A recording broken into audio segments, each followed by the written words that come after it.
When I was a child, my Christmas wish was always to wake up to snow. But after a couple years, it was clear Santa didn't have much to say about the weather. I don't believe in God, so my avenues for divine intervention were limited. I grew up in Seattle. It rained 9 months of the year. People always think I'm exaggerating when I say that, but it's the truth. October through June. And it wasn't even the good kind of rain. It had no passion. It just pitter-pattered on, day after day after day.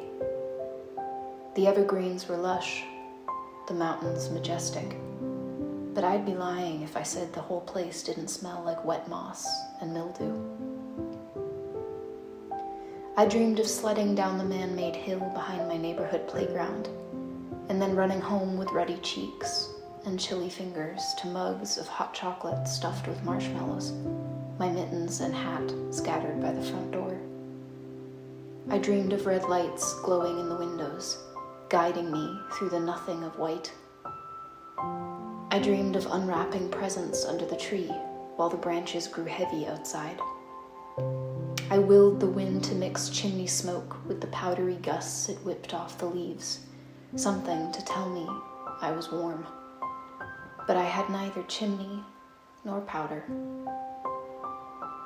Watching Frosty, I desperately wanted to donate my scarf to a snowman I'd stacked with my own 2 hands. I itched for glitter. Whether it was Hollywood or just my imagination, I had the idea firmly rooted in my head that winter was synonymous with December. It isn't. Not here. Not on this hill above the river. Today is February 10th, 2026. Outside, the snow is nearly 3 feet deep. When night comes, the snow illuminates it. The moon paints the apple tree in shadow. Each day, the sunlight steals a minute or 2 back from the dark, but we won't see the ground for months. The river carves past floating islands, rushes toward a waterfall frozen into an arc of ice. If nothing else, a reminder that time doesn't really exist, or if it does, that it cannot be the mark of a life. The fire warms the house. My cat's tail flits above my keyboard, oblivious to the world I am both trying to reach and running away from. I am conflicted on a cellular level. Is it possible to document a departure? Is the camera not, in some way, an arrival? The letter has one intention: to be read.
January was forever.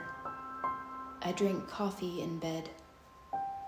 I read 5 books and didn't fix any typos.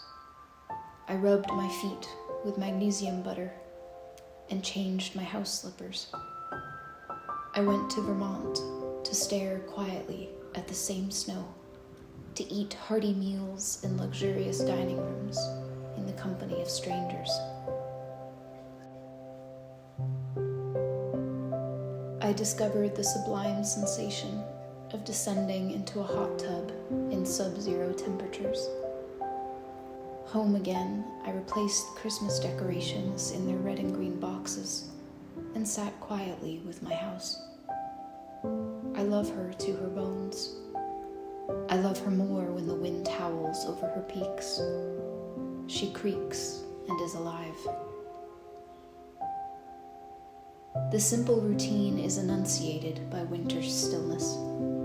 I wake and read. I do not write if I don't want to, and most days I don't. I wash my face. I feed my cats. I stretch my bones.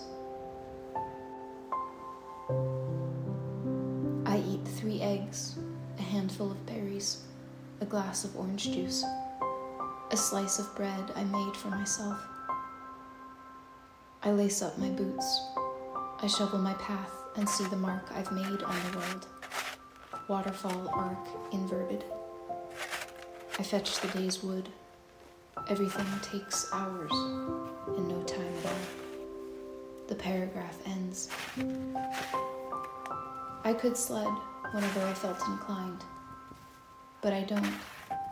Not out of any sort of depression, not for want of joy, but because I am not a child anymore. A sadness and a relief. I'd rather watch the branches shake themselves free. Sometimes it is enough to look at a thing to know it is there, and it will be there tomorrow, and then one day it will be gone. Winter is my mother resting in the afternoon. Winter is the patience to resuscitate the fire from last night's embers. Winter is soup, lotion for dry hands, button-down pajamas, wax dripping over. Winter is shoveling snow, knowing more will fall. I don't miss the green. It will return in its own time. The tulips taught me that. I need cold, crisp white. I need air thick with the smell of the stuff. I need a wide open hill to scream on. I need the forest to absorb me like a sound. I want to be the loudest silence. I ask that you don't come looking, that if you hear me singing, you will call me music and forget my words.